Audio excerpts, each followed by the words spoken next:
Hi friends, welcome back to Arsikere Haran YouTube channel. ನಿನ್ನೆ ಒಂದು ಇನ್ಸ್ಟಾಗ್ರಾಮಲ್ಲಿ ವಿಡಿಯೋ ನೋಡಿ ನಿಜ ನನಗೆ ಶಾಕ್ ಆಗೋಯ್ತು. ರಾಪಿಡೋ ಬೈಕ್ ಟ್ಯಾಕ್ಸಿಲಿ ಫಸ್ಟ್ ವೀಕು 20,000 ಅಂತೆ, ಸೆಕೆಂಡ್ ವೀಕು 24,000 ಅರ್ನಿಂಗ್ಸ್ ಮಾಡಿದನಂತೆ ಒಬ್ಬ ವ್ಯಕ್ತಿ. ವಿಡಿಯೋ ಮಾಡಿ ವಾರದಲ್ಲಿ ಮಾಡಿರ್ತಕ್ಕಂಥ ಪ್ರೂಫ್ನ ಲೈವ್ ಸಮೇತ ತೋರಿಸ್ತಿದ್ದಾನೆ. ಇದು ನಿಜನೋ ಸುಳ್ಳೋ ನನಗಂತ ಗೊತ್ತಾಗ್ತಿಲ್ಲ. ಆ ವಿಡಿಯೋ ನೀವೇ ನೋಡ್ಕೊಂಡು ಬನ್ನಿ, ಆಮೇಲೆ ಇದ್ರ ಬಗ್ಗೆ ಮಾತಾಡ್ತೀನಿ ಸ್ನೇಹಿತರೆ. ಎಲ್ಲರಿಗೂ ನಮಸ್ಕಾರ. ನಾನು ಮೊಹಮ್ಮದ್ ಖಲೀಲ್ ಮಾತಾಡ್ತೀನಿ. ಮಾರತಲ್ಲಿದ್ದು ಹೋಟೆಲ್ ಹತ್ರ ಕೆಲಸ ಮಾಡ್ತಾಯಿದ್ದೀನಿ. ಮತ್ತು ಅಲ್ಲಿ ಸಂಬಳ 1 ಮಂತ್ಗೆ 20,000 rupees ಕೊಡ್ತಾರೆ. ಅದು ನಮ್ಮ ಫ್ಯಾಮಿಲಿಗೆ ಅವಶ್ಯಕ ಆಗಲ್ಲ. ಮತ್ತು ತುಂಬ ಕಷ್ಟ ಬಿದ್ದೋಗಿ ನಾನು ರ್ಯಾಪಿಡೋ ಹತ್ರ ಕೆಲಸ ಮಾಡ್ತಾಯಿದ್ದೀನಿ. ಅದು ಫಸ್ಟ್ ಇದೆ ಟೈಮಿಂಗ್, ಫಿಕ್ಸಬಲ್ ಟೈಮಿಂಗ್ ಇದೆ. ಯಾವ ಟೈಮ್ ಏನೋ ಲಾಗಿಂಗ್ ಮಾಡಿ ಯಾವ ಟೈಮ್ ಲಾಗೌಟ್ ಮಾಡೋದು ಪರವಾಗಿಲ್ಲ. ಅದಕ್ಕೆ ನಾನು 1 ವೀಕ್ಗೆ 20,000 ಪ್ಲಸ್ ಅರ್ನಿಂಗ್ ಮಾಡಿದೆ. ಮತ್ತು ಇವಾಗ ಸ್ವಲ್ಪ ಪ್ರಾಬ್ಲಮ್ ಆಗುತ್ತೆ. ಅದಕ್ಕೆ ನಾನು ಆಮೇಲೆ ರ್ಯಾಪಿಡೋ 50% ಎಕ್ಸ್ಟ್ರಾ ಕೊಟ್ಟಿದ್ದೆ. ಅದಕ್ಕೆ ನಾನು ಮಾಡಿದ್ದೆ, ಕೆಲಸ ಮಾಡಿದ್ದೆ. ಅದು 2 ವೀಕ್ ಹತ್ರ. ಮತ್ತು ಫಸ್ಟ್ ವೀಕ್ ನಾನು 20,000 rupees ಅರ್ನ್ ಮಾಡಿದೆ. ಸೆಕೆಂಡ್ ವೀಕ್ ನಾನು 24 ಪ್ಲಸ್ ಅರ್ನ್ ಮಾಡಿದೆ. 4,026 rupees ಅರ್ನ್ ಮಾಡಿದೆ. Thank you Rapido. ನೋಡ್ರಲ್ಲ ಸ್ನೇಹಿತರೆ, ಇದೇ ವಿಡಿಯೋ. ಬನ್ನಿ ಸ್ಟಾರ್ಟ್ ಮಾಡೋಕ್ಕೆ ಮುಂಚೆ ವಿಡಿಯೋನ ಫಸ್ಟ್ ಟೈಮ್ ನಮ್ಮ ಚಾನಲ್ ಯಾರು ಸಬ್ಸ್ಕ್ರೈಬ್ ಮಾಡ್ಕೊಂಡೆ ನೋಡ್ತಾ ಇರೋರು ದಯವಿಟ್ಟು ಸಬ್ಸ್ಕ್ರೈಬ್ ಮಾಡ್ಕೊಂಡು ವಿಡಿಯೋನ ವಾಚ್ ಮಾಡಿ. ಹಾಗೆ ಲೈಕ್ ಮಾಡೋದು ಮರಿಬೇಡಿ, ಆದಷ್ಟು ಶೇರ್ ಮಾಡಿ.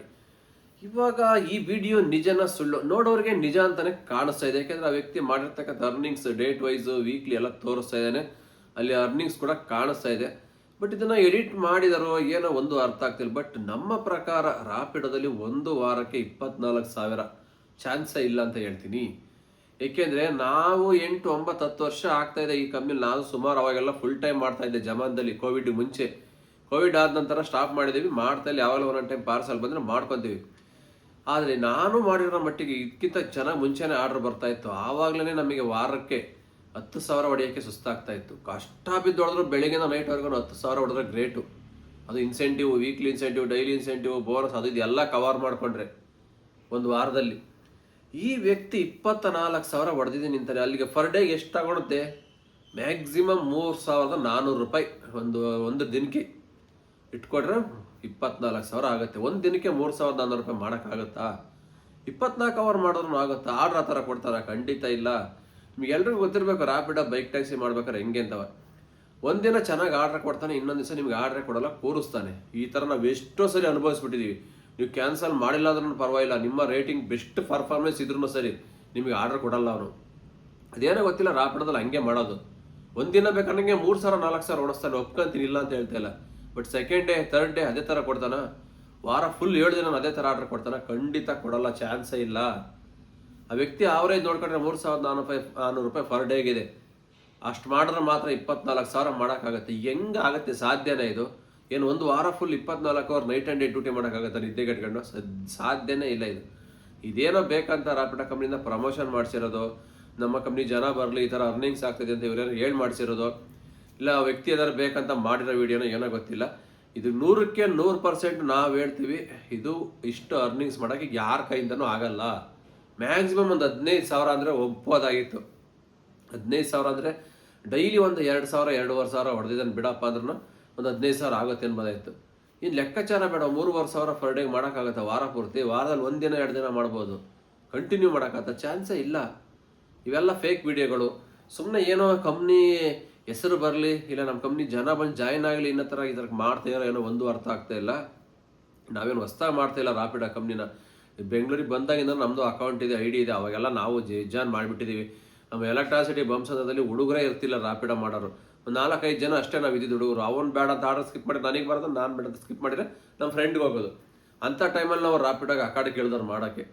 ಆವಾಗಲೇ ಅಷ್ಟು ಹೊಡೆದ್ರೂ 1,500-2,000 ಹೊಡೆಯೋಕ್ಕಾಗ್ತಿರಲಿಲ್ಲ. ಅಂಥದ್ರಲ್ಲಿ ಇವಾಗ ಇಷ್ಟು ಜನ ಹುಡುಗರುಗಳು, ಬೆಂಗಳೂರು ತುಂಬ ಲಕ್ಷಾಂತರ ಜನ ಬೈಕ್ ಟ್ಯಾಕ್ಸಿ ರೈಡರ್ಸು, ಹೆಜ್ಜೆಜ್ಗೂ ಒಳ್ಳೆ ಇರುವೆಗಳಿದ್ದಂಗಿದ್ದಾರೆ.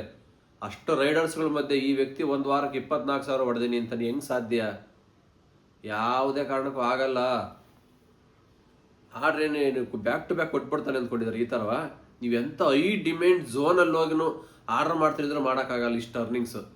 ಅದು ಇವತ್ತಿನ ಈ ಬೆಂಗಳೂರು ಟ್ರಾಫಿಕಲ್ಲಿ 10 ವರ್ಷಕ್ಕೆ ಮುಂಚೆ ಯಾವ ಥರ ಟ್ರಾಫಿಕ್ ಇತ್ತು, ಇವತ್ತು ಟ್ರಾಫಿಕ್ ಯಾವ ಥರ 10ರಷ್ಟು ಜಾಸ್ತಿ ಆಗಿದೆ ಟ್ರಾಫಿಕ್ಕು. ಒಂದು 300 ರೂಪಾಯಿ ಆರ್ಡರ್ ತಗೊಂಡವ್ರು ಇಲ್ಲಿಂದ ಎತ್ಕೊಂಡು 2ರಿಂದ 3 ಅವರ್ ಬೇಕು ಡ್ರಾಪ್ ಮಾಡೋಕ್ಕೆ. ಅಂಥದ್ರಲ್ಲಿ 24,000 ವಾರಕ್ಕೆ ಮಾಡೋಕ್ಕಾಗತ್ತಾ? ನೀವು ಬೆಂಗಳೂರಲ್ಲಿ ಮಾಡ್ತೀರ ಡ್ಯೂಟಿ ಇಲ್ಲ ಬೇರೆ ಕಡೆ ಮಾಡ್ತಾನೆ ಗೊತ್ತಿಲ್ಲ. ಅದು ಹೇಳ್ತಾನೆ ವೈಟ್ ಫೀಲ್ಡ್ ಅಂತೆ. ವೈಟ್ ಫೀಲ್ಡ್ ಹಣೆ ಬರ್ರೆ ಹೆಂಗಿದೆ ಅಂತ ನೀವೇ ನೋಡಿರ್ತೀರ. ಅಲ್ಲಿ ಟ್ರಾಫಿಕ್ ಇಡೀ ಬೆಂಗಳೂರಲ್ಲಿ ನಂಬರ್ 1 ಟ್ರಾಫಿಕ್ ಝೋನ್ ಅಂದರೆ white field, Bellandur, Marathahalli, KR Puram. ಇಂಥ ಝೋನಲ್ಲಿ ಆ ವ್ಯಕ್ತಿ ವಾರಕ್ಕೆ 24,000. ಅವ್ರು ಏನು ಬರೋ ಆರ್ಡ್ರ್ ಎಲ್ಲ ಟಿಪ್ಸ್ ಬರೋ ಆರ್ಡ್ರ್ ಎತ್ಕೊಂಡು ನೋಡ್ರೂ ಮಾಡೋಕ್ಕಾಗಲ್ಲ ರೀ. 100% ನಾವು ಬರ್ಕೊಡ್ತೀವಿ ರೈಟಿಂಗಲ್ಲಿ. ನಿಮಗೂ ಗೊತ್ತಿರುತ್ತೆ ಎಷ್ಟೋ ಜನ ಇವತ್ತು ಲಕ್ಷಾಂತರ ಜನ ಡ್ಯೂಟಿ ಮಾಡಿರ್ತಾರಲ್ಲ ಬೈಕ್ ಟ್ಯಾಕ್ಸಿ ಬೆಂಗಳೂರಲ್ಲಿ. ಇಷ್ಟು ಅರ್ನಿಂಗ್ಸ್ ಮಾಡೋಕ್ಕಾಗತ್ತಾ ಇಲ್ವ ಅಂತ ನೀವೇ ತಿಳಿಸಿ ನೋಡಿ ಕಮೆಂಟ್ ಬಾಕ್ಸಲ್ಲಿ. ನನ್ನ ಕೈಲಂತೂ ಯಾವುದೇ ಪಡೋಕ್ಕೆ ಸಾಧ್ಯ ಇಲ್ಲ. ಯಾರು ಮಾಡಿದರೆ ನಿಮಗೆ ಗೊತ್ತಿರುತ್ತೆ ಎಷ್ಟು ಮಾಡಿರ್ತೀರಾ, ಡೇ ಆ್ಯಂಡ್ ನೈಟು ವಾರದಲ್ಲಿ ಎಷ್ಟು ಆಗಿರುತ್ತೆ ಅಂತ ಎಫರ್ಟ್ ಹಾಕಿ ಮಾಡಿರೋ ನಿಮಗೂ ಗೊತ್ತು ಮ್ಯಾಕ್ಸಿಮಮ್ ಎಷ್ಟು ಮಾಡ್ಬೋದು. ಆದರೆ ಇಷ್ಟು ಒಂದು ವಾರಕ್ಕೆ 20,000, ನೆಕ್ಸ್ಟ್ ವೀಕ್ 24,000 ಹೆಂಗೆ ಆಗ್ಬಿಡ್ತೀರಿ? ಅವ್ನು ಆರ್ಡ್ರೇ ಕೊಡಲ್ಲ ಕಂಪ್ನಿ, ಅವ್ನು ಹೆಂಗೆ ಮಾಡಿಬಿಡ್ತಾರೆ? ಏನಾರು ರೆಕಮೆಂಡೇಶನ್ ಏನಾರು ಇದೆಯಾ ಕಂಪ್ನಿಯಿಂದ? ಏನಾರು ಇವ್ರಿಗೆ ಸಪೋರ್ಟ್ ಇದೆಯಾ? ಆ ಥರ ಏನಾರು ಬ್ಯಾಕ್ ಟು ಬ್ಯಾಕ್ ಆರ್ಡ್ರ್ ಕೊಟ್ಟು ಏನಾರು ಮಾಡಿದಾರಾ? ಏನೋ ಇದ್ರೂ ಇರ್ಬೋದು, ಆ ಥರ ಏನಾರು ಆಗಿರ್ಬೋದು. ಯಾವ್ದಾರು ಕಂಪ್ನಿಲಿ ಮ್ಯಾನೇಜರ್ಗಳು ಕಾಂಟ್ಯಾಕ್ಟ್ ಇಟ್ಕೊಂಡು ಆ ಥರ ಇದ್ದೇನಾರು ಆರ್ಡ್ರ್ ಬರುತ್ತಾ? ಆ ಥರ ಎಲ್ಲ ಮ್ಯಾನ್ಯಲ್ ಅಪ್ಡೇಟ್ ಇಲ್ಲ ರಾಪಿಡೋದಲ್ಲಿ. ನಿಮಗೆಲ್ಲ ಗೊತ್ತಿರ್ಬೇಕು, ರಾಪಿಡೋದಲ್ಲಿ ಯಾರು ಮ್ಯಾನ್ಯಲ್ ಅಪ್ಡೇಟ್ ಮಾಡಿ ಆರ್ಡ್ರ್ ಕೊಡಲ್ಲ, ಎಲ್ಲ ಆಟೋ ಅಪ್ಡೇಟ್. ಅದು ಆಟೋಮೆಟಿಕ್ಕಾಗಿ ನಿಮ್ದು ಆರ್ಡ್ರ್ ಆದಾಗ ಬರ್ತಾ ಇರುತ್ತೆ. ನೀವೇನಾದ್ರು ಜಾಸ್ತಿ ಆರ್ಡ್ರ್ ಸ್ಕಿಪ್ ಮಾಡಿದ್ರೆ, ನೀವು ಕ್ಯಾನ್ಸಲ್ ಮಾಡಿದ್ರೆ ನಿಮ್ಗೆ ಆಟೋಮೆಟಿಕ್ ID ಸಸ್ಪೆಂಡ್ ಆಗುತ್ತೆ, ನಿಮ್ಗೆ ಆರ್ಡ್ರ್ ಸ್ಟಾಪ್ ಆಗುತ್ತೆ. ಎಲ್ಲ ಆಟೋಮೆಟಿಕ್ ಅಪ್ಡೇಟ್ ಮಾಡಿಬಿಟ್ಬಿಟ್ಟಿದ್ದಾರೆ ಇವಾಗ. ಯಾರು ಕೂಡ ಅಲ್ಲಿ ನೀವೇನೇನು ಮಾಡ್ತೀರಿ ಅಂತ ನೋಡೋಕೆ ಹೋಗಲ್ಲ. ನಿಮ್ಗೆ ಏನಾದ್ರು ಇಶ್ಯೂ ಆದಾಗ ನೀವು ಕಂಪ್ಲೇಂಟ್ ರೈಸ್ ಮಾಡಿದ್ರೆ ಆರ್ಡ್ರದ್ದು ಅವಾಗ ತೆಗೆದು ನೋಡ್ತಾರೆ ಹೊರತು ಅದಕ್ಕೆ ಮುಂಚೆ ನೀವು ಎಷ್ಟು ಆರ್ಡ್ರ್ ಕ್ಯಾನ್ಸಲ್ ಮಾಡಿದ್ರೆ ಆಟೋಮೆಟಿಕ್ ನಿಮಗೆ ಆರ್ಡ್ರ್ ಸ್ಟಾಪ್ ಆಗುತ್ತೆ ಬರೋದು. ಎಲ್ಲ ಸಿಸ್ಟಮೆಟಿಕ್ ಚೇಂಜ್ ಮಾಡಿದ್ದಾನೆ. ಅಂಥದ್ರಲ್ಲ ವ್ಯಕ್ತಿ ಕ್ಯಾನ್ಸಲೇಷನ್ ಇಲ್ಲವಂತೆ, ಬರ್ತಕ್ಕಂಥ ಆರ್ಡ್ರ್ ಸ್ಕಿಪ್ ಮಾಡಲ್ವಂತೆ. ಹೆಂಗೆ ಹೊಡಿಯೋಕ್ಕಾಗತ್ತೆ? 3-4 ಕಿಲೋಮೀಟ್ರ್ ಪಿಕಪ್ಪೇ ಕೊಡ್ತಾನೆ. ಅವೆಲ್ಲ ಎತ್ಕೊಂಡೋಗಿ ಮಾಡೋಕ್ಕಾಗತ್ತೆ? ಹೋಗಿ ಕಸ್ಟಮರ್ ವೆಯ್ಟ್ ಮಾಡ್ತಾರೆ ಅಷ್ಟೋ ತನಕನ, ಹೋಗೋ ತನಕನ ಯಾರು ವೆಯ್ಟ್ ಮಾಡಲ್ಲ. ಇವತ್ತು ಬುಕ್ಕಿಂಗ್ ಮಾಡಿರೋ customer maximum 1 or 2 minutes wait ಮಾಡ್ತಾನೆ ಅಷ್ಟೇ. ಅಷ್ಟರೊಳಗೆ ಅವನಿಗೆ ಪಿಕಪ್ ಲೊಕೇಶನ್ ತೋರಿಸ್ತಾ ಇದ್ರೆ ವೆಯ್ಟ್ ಮಾಡ್ತಾರೆ. 5 ನಿಮಿಷ ನೋಡಿದ್ರು ಯಾರು ವೆಯ್ಟ್ ಮಾಡಲ್ಲ, ಕ್ಯಾನ್ಸಲ್ ಮಾಡ್ತಾರೆ, ರೀಬುಕ್ ಮಾಡ್ತಾರೆ. ಅವ್ರಿಗೇನು ಅಮೌಂಟ್ ಕಟ್ಟಾಗಲ್ಲ, ಏನಿಲ್ಲ.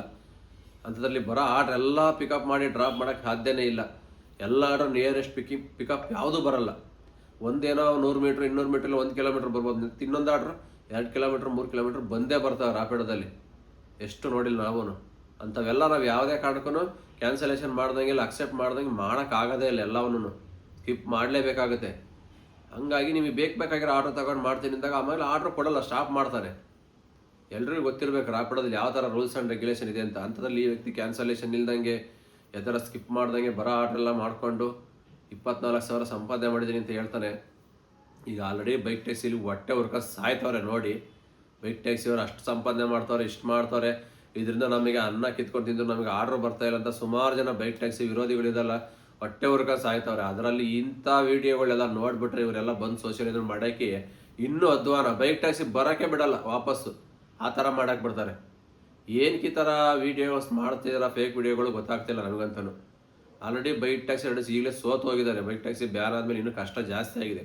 24,000 ವಾರಕ್ಕೆ ಅರ್ನಿಂಗ್ಸ್ ಮಾಡ್ಯಾರಂದ್ರೆ ಅವರು ಅಯ್ಯೋ ನಾವು ತಿಂಗಳೆಲ್ಲ ಮಾಡಿದ್ರೂ ಆಗಲ್ಲ ಸ್ವಾಮಿ 24,000 ಅಂದ್ಬಿಡ್ತಾರೆ. ಹಂಗೆ ಹೇಳೋದು ಇವಾಗ. ಈಗ ಆಲ್ರೆಡಿ ಹೇಳ್ತಾ ಇರ್ತಾರೆ, ನಮಗೆ ಬೆಳಿಗ್ಗೆಯಿಂದ ಬಂದು 4 ಅವರ್ ಆನಂದ್ ಮಾಡಿದ್ದೀವಿ, ಟಿಫನಿಗೆ ಮಾಡೋಕ್ಕಾಗಿಲ್ಲ, ಗ್ಯಾಸಿಗೆ ಮಾಡೋಕ್ಕಾಗಿಲ್ಲ ಅಂತ ಕಂಪ್ಲೇಂಟ್ಸ್ ಹೇಳ್ತಾರೆ. 24,000 ಕೇಳ್ಬಿಟ್ರೆ ನಾವು ತಿಂಗಳೆಲ್ಲ ಮಾಡಿದ್ರೂ 24,000 ಆಗಲ್ಲ. 1 ವಾರ ಕೊಡ್ತಾರೆ ಇವರು. ಯಾವುದೋ ಗುಜರಿ ಬೈಕ್ ತಂದು 30,000ಕ್ಕೆ ಲಕ್ಷಾಂತರ ರೂಪಾಯಿ ದುಡ್ಕೊಂಡು ಹೋಗ್ತಾರೆ. ನಾವು 4 ಲಕ್ಷ ಬಂಡವಾಳ ಹಾಕಿದ್ದೀವಿ, ನಮಗೇನು ಅರ್ನಿಂಗ್ಸೇ ಆಗ್ತಾ ಇಲ್ಲ ಅಂತ ಈಗಲೇ ಸ್ಟೋರಿಗಳು ಹೇಳ್ತಾರೆ. ಈ ಥರ ಎಲ್ಲ ವೀಡಿಯೋಗಳು ನೋಡಿಬಿಟ್ರೆ ಕಥೆನೇ ಮುಗಿದೋಯ್ತು. ನೀವು ಬೈಕ್ ಟ್ಯಾಕ್ಸಿಗೆ ಪರ್ಮಿಷನ್ ಕೊಡೋದಿರಲಿ, ಕಂಪ್ಲೀಟಾಗಿ ಓಡಿಸ್ಬಿಡ್ತಾರೆ ಬೆಂಗಳೂರಿಂದ ಬಿಟ್ಟು. ದಯವಿಟ್ಟು ಈ ಥರ ಯಾರಾದರೂ ವೀಡಿಯೋಗಳು ಮಾಡೋಕ್ಕೆ ಹೋಗಬೇಡಿ. ಸುಮ್ಮನೆ ಇವೆಲ್ಲ ಫೇಕ್ ವೀಡಿಯೋಗಳು ಹಾಕ್ಬಿಟ್ಟು ಏನು ಮಾಡ್ತಾರೆ ಗೊತ್ತಾ? ಬೈಕ್ ಟ್ಯಾಕ್ಸಿ ಹಾಳು ಮಾಡಬೇಕು ಅಂತ ಮಾಡಿದ್ದಾರೆ ಅಷ್ಟೇ. ಇದನ್ನು ನಂಬ್ಕೊಂಡು ಲಕ್ಷಾಂತರ ಜನಕ್ಕೆ ಜೀವನ ಮಾಡ್ತಾಯಿದ್ರು. ಅವ್ರ ಹೊಟ್ಟೆ ಮೇಲೆಲ್ಲ ಯಾರು ಹೊಡಿಬೇಡಿ. ಈ ಥರ ಎಲ್ಲ ತೋರಿಸಿ ನಾನು ಅಷ್ಟು ಸಂಪಾದನೆ ಮಾಡಿದ್ದೀನಿ, ಇಷ್ಟು ಸಂಪಾದನೆ ಮಾಡಿದ್ದೀನಿ ಅಂತ. ಏನೇ ಇದ್ರ ರಿಯಲ್ ಫ್ಯಾಕ್ಟ್ ಹೇಳ್ಕೊಳ್ಳಿ, ಇಷ್ಟು ಆಗುತ್ತೆ, ಇಷ್ಟು ಮಾಡ್ಬೋದು ಅಂತ. ನಾನು ಹೇಳಿದ್ದೀನಿ ಒಂದು ಕಾಲದಲ್ಲಿ 2,000-3,000 ಹೊಡಿಬೋದು ಅಂತ. ಎಲ್ಲ ಟೈಮು ಹೊಡಿಯೋಕ್ಕಾಗಲ್ಲ ಅಂತ ಹೇಳಿರೋದು. ವಾರದಲ್ಲಿ 1-2 ದಿನ ಚೆನ್ನಾಗಿ ಆರ್ಡರ್ ಬರ್ತಾವೆ ಅಂಥ ಟೈಮಲ್ಲಿ ಮಾಡ್ಕೋಬೋದು ಅಂತ ಎಷ್ಟೋ ವೀಡಿಯೋಗಳು ಮಾಡಿಬಿಟ್ಟಿದ್ದೀನಿ. ಕಂಟಿನ್ಯೂ ವಾರ ಪೂರ್ತಿ 7 ದಿನವೂ ಅಷ್ಟೇ ಅರ್ನಿಂಗ್ಸ್ ಆಗುತ್ತೆ ಅಂತ ನಾನು ಎಲ್ಲೂ ಹೇಳಿಲ್ಲ. ತಿಂಗಳು ಫುಲ್ ಇಷ್ಟೇ ಆಗುತ್ತೆ ಅಂತಲೂ ಹೇಳಿಲ್ಲ. ಅದು ಡಿಮ್ಯಾಂಡ್ ಆರ್ಡ್ರ್ ಇದ್ದಂಗೆ. ಒಂದಿನ 3,000 ಆಗ್ಬೋದು, 4,000 ಆಗ್ಬೋದು, ಇನ್ನೊಂದು ದಿನ 1,000 ಆಗ್ಬೋದು. ಹೇಳೋಕ್ಕಾಗಲ್ಲ, ಹೆಂಗೆ ಬೇಕಾದ್ರೂ ಆಗ್ಬೋದು. ಆರ್ಡ್ರ್ ಕೊಡೋದ್ರ ಮೇಲೆ ಡಿಪೆಂಡ್ ಆಗುತ್ತೆ, ನೀವು ಮಾಡೋದ್ರ ಮೇಲೆ ಡಿಪೆಂಡ್ ಆಗುತ್ತೆ, ಯಾವ ಏರಿಯಾದಲ್ಲಿ ಮಾಡ್ತಿದ್ದೀರ ಅಂತಲೂ ಡಿಪೆಂಡ್ ಆಗುತ್ತೆ. ಹಾಗಾಗಿ ಒಂದು ದಿನವೂ ತಪ್ಪದಂಗೆ ವಾರ ಫುಲ್ ಇಷ್ಟು ಅರ್ನಿಂಗ್ಸ್ ಮಾಡೋಕ್ಕೆ ಹೆಂಗೆ ಸಾಧ್ಯ? ಇದು ಹೆಂಗೆ ಆಗುತ್ತೆ? ಇದೆಲ್ಲ ಫೇಕ್ ವಿಡಿಯೋಗಳು, ಇದೆಲ್ಲ ಎಡಿಟಿಂಗ್ ಮಾಡ್ತಾರೆ ಬೇಕಂತಾನೆ. ಇಲ್ಲ ಕಂಪ್ನಿ ನೆಗೆಟಿವ್ ಮಾಡೋಕ್ಕೋ, ಇಲ್ಲ ಕಂಪ್ನಿ ಪಾಸಿಟಿವ್ ಆಗೋ ಏನೋ ಒಂದು ಒಟ್ಟಲ್ಲಿ ಮಾಡಿದ್ದಾರೆ. ಒಟ್ಟಿನಲ್ಲಿ ಇದಂತೂ ಒರಿಜಿನಲ್ ಅಲ್ಲ, ಇದು 100% ಫೇಕ್ ವಿಡಿಯೋನೇ ಇದು ನನ್ನ ಪ್ರಕಾರನ. ಆ ವ್ಯಕ್ತಿ ಕನ್ನಡನೇ ಬರ್ತಾಯಿಲ್ಲ ಸರಿಯಾಗಿ ಮಾತಾಡೋಕ್ಕೆ. ಅಂತನ ಕೈಲಿ ಏನೋ ವೀಡಿಯೋ ಮಾಡಿಸಿ ಬಿಟ್ಟಿದ್ದಾರೆ, ಪ್ರಮೋಷನ್ ಮಾಡಿಸಿದಾರೋ ಏನು ಮಾಡಿಸಾರೋ ಗೊತ್ತಿಲ್ಲ. ಈ ಥರ ಎಲ್ಲ ವೀಡಿಯೋ ಮಾಡಿ ಏನಕ್ಕೆ ಬೈಕ್ ಟೆಸ್ಟ್ ರೈಡರ್ಸ್ ಹೊಟ್ಟೆ ಮೇಲೆ ಹೊಡಿತಿದ್ದಾರೆ ಅಂತ ನಮಗಂತೂ ಅರ್ಥ ಆಗ್ತಾಯಿಲ್ಲ. ಇದರಿಂದ ಏನು ಸಿಕ್ಕುತ್ತೋ ಇವರಿಗೆಲ್ಲ ದೇವ್ರಿಗೆ ಗೊತ್ತು. ಇಷ್ಟೊಂದು ಲಕ್ಷ ಲಕ್ಷ ತಿಂಗಳು ದುಡಿಯಂಗಿದ್ದಾರೆ ಬೈಕ್ ಟೆಸ್ಟ್ ರೈಡರ್ಸ್, ಏನಕ್ಕೆ ಹಿಂಗೆ ಸಾಯ್ಬೇಕಾಗಿತ್ತು ನೈಟ್ ಅಂಟೆ ಅಲ್ವಾ? ಯೋಚನೆ ಮಾಡಿ. ಆ ಥರ ಹೋದ್ರೆ ತಿಂಗಳಿಗೆ 1 ಲಕ್ಷ ರೂಪಾಯಿ ಸಂಪಾದನೆ ಆಯಿತು. ಇಂಜಿನಿಯರಿಂಗು ಡಾಕ್ಟ್ರಲ್ಲಿ ಯಾಕೆ ಓದಬೇಕಾಯ್ತು ಇವತ್ತು? ಎಲ್ಲರೂ ಬಂದ್ಬಿಡ್ತಾ ಇದ್ರು ಬೈಕ್ ಟ್ಯಾಕ್ಸಿಗೆ. 5 ವರ್ಷ 6 ವರ್ಷ ಇಂಜಿನಿಯರಿಂಗು ಡಾಕ್ಟ್ರು ಲಕ್ಷಾಂತರ ರೂಪಾಯಿ ಖರ್ಚು ಮಾಡಿ ಅಷ್ಟು ಟೆನ್ಷನ್ ತಗೊಂಡು ಅಲ್ಲಿ ಓದಿ 15-20 ಸಾವಿರ ಸ್ಯಾಲ್ರಿ ಯಾಕಪ್ಪ ಕೆಲಸ ಮಾಡಬೇಕು ಅಂತ ಎಲ್ಲರೂ ಇಲ್ಲಿಗೆ ಬಂದ್ಬಿಡ್ತಾರೆ ಬೈಕ್ ಟ್ಯಾಕ್ಸಿಗೆ ಮಾಡೋಕ್ಕೆ. ಬೆಂಗಳೂರಲ್ಲಿ ಆರಾಮಾಗಿ ಆಗುತ್ತಲ್ಲ, ವಾರಕ್ಕೆ 25 ತಿಂಗಳಿಗೆ 1 ಲಕ್ಷ ಆಗೋಯ್ತು, ಸಾಕು ಇಲ್ಲೇ ಒಂದು 5 ವರ್ಷ ಮಾಡ್ಕೊಂಬಿಡೋಣ, ಲೈಫೇ ಸೆಟ್ಲ್ ಆಗ್ಬಿಡುತ್ತೆ, ನೆಮ್ಮದಿಯಾಗಿ ಊರಿಗೆ ಹೋಗ್ಬಿಡೋಣ ಅಂತ ಎಷ್ಟು ಜನ ಬರ್ತಾರೆ. ಆಮೇಲೆ ಈಗಲೇ ಅಧ್ವಾನ ಆಗಿ ಹೋಗಿದೆ ಡೆಲಿವರಿ ಫೀಲ್ಡು, ಬೈಕ್ ಟ್ಯಾಕ್ಸಿ ಎಲ್ಲವ. ಅದರಲ್ಲೂ ಇಂಥ ವೀಡಿಯೋಗಳು ಮಾಡಿಬಿಡ್ರಿ ಇನ್ನೂ ಅಧ್ವಾನ ಹಾಳಾಗಿ ಹೋಗ್ಬಿಡುತ್ತೆ. ಏನು ಹೇಳಬೇಕು ಅರ್ಥ ಆಗ್ತಾ ಇಲ್ಲ. ಒಟ್ಟಿನಲ್ಲಿ ಎಲ್ಲರೂ ಹಾಳು ಮಾಡೋಕ್ಕೆ ಕೂತ್ಕೊಂಡಿದ್ದಾರೆ ಡೆಲಿವರಿ ಬಾಯ್ಸ್ಗಳನ್ನ. ಇನ್ನೂ ಎಷ್ಟೆಷ್ಟು ಹಾಳು ಮಾಡ್ತಾರೋ, ಯಾವ್ಯಾವ ರೀತಿಲಿ ಇನ್ನೂ ಹಾಳು ಮಾಡಬೇಕು ಅಂದ್ಕೊಂಡವ್ರು ದೇವ್ರಿಗೆ ಗೊತ್ತು. ಅದೇನೇನು ಮಾಡ್ತಾರೋ ಮಾಡ್ಕೊಳ್ಳಿ. ಫೈನಲ್ ಆಗಿ ಹೇಳ್ತಾ ಇದ್ದೀನಿ, ಈ ಥರ ಅರ್ನಿಂಗ್ಸ್ ನಂಬ್ಕೊಂಡು ಯಾರೋ ಡೆಲಿವರಿ ಫೀಲ್ಡ್ಗೆ ಬೈಕ್ ಟೆಸ್ಟ್ ಡಿಸ್ಕೌಂಟ್ ಮಾಡೋಕ್ಕೆ ಬರಬೇಡಿ. ಈ ಥರ ಅರ್ನಿಂಗ್ಸ್ ಯಾವುದೇ ಕಾರಣಕ್ಕೂ ಆಗಲ್ಲ. ಯಾಕೆ ನಾವು 10 ವರ್ಷದಿಂದ ಈ ಫೀಲ್ಡಲ್ಲಿ ಎಕ್ಸ್ಪೀರಿಯನ್ಸ್ ಒದ್ದಾಡಿದ್ದೀವಿ, ನೈಟ್ ಆ್ಯಂಡ್ ಡೇ ಡ್ಯೂಟಿ ಮಾಡಿದ್ದೀವಿ. 1-2 ಸಾವಿರ ಹೊಡೆಯೋಕ್ಕೆ ಸುಸ್ತು. ಮ್ಯಾಕ್ಸಿಮಮ್ ಯಾವತ್ತೊಂದಿನ 3 ಸಾವಿರ ಹೊಡಿಬೋದು ವಾರದಲ್ಲೇ, ತಿಂಗಳಲ್ಲೂ. ವಾರ ಪೂರ್ತಿ ಯಾವುದೇ ಕಾರಣಕ್ಕೂ 3,500-4 ಸಾವಿರ ಅರ್ನಿಂಗ್ಸ್ ಆಗಲ್ಲ. ಇಂಥ ಫೇಕ್ ವಿಡಿಯೋಗಳು ನೋಡ್ಕೊಂಡು ಇನ್ಯಾರು ನೀವು ಬೈಕ್ ಟ್ಯಾಕ್ಸಿ ಮಾಡೋಕ್ಕೆ ಬಂದರೂ ಅಷ್ಟೇ ಕತೆ ಮುಗೀತು. ನಿಮ್ದು ಇರೋ ಕೆಲಸನ ಕಳ್ಕೊಂಡು ಇಲ್ಲೂ ಕೆಲಸ ಇಲ್ಲ ಅಂತ ನಾಮ ಹಾಕ್ಕೊಂಡು ಹೋಗ್ಬೇಕಾಗುತ್ತೆ ತಿರುಪತಿಗೆ 3 ನಾಮನ. ಅದಂತೂ 100% ಗ್ಯಾರಂಟಿ. ಹಂಗಾಗಿ ಏನೇ ಇದ್ರೂ ರಿಯಲ್ ಫ್ಯಾಕ್ಟ್ ನೀವು ಬಂದು ಆ ಕಡೆ ಕೇಳೋದು ಮಾಡ್ತಿರಲ್ಲ, ಅವಾಗಲೇ ಗೊತ್ತಾಗೋದು ಯಾವ ಕೆಲಸ ಎಷ್ಟು ಕಷ್ಟ ಇದೆ ಏನಂತ. ಯಾವುದೇ ಕಾರಣಕ್ಕೂ ಸೋಷಿಯಲ್ ಮೀಡಿಯಾದಲ್ಲಿ ನೋಡ್ತಕ್ಕಂಥ ವಿಡಿಯೋಗಳು ಎಲ್ಲ ನಿಜ ಅಲ್ಲ, ಎಲ್ಲ ಸುಳ್ಳು ಅಲ್ಲ.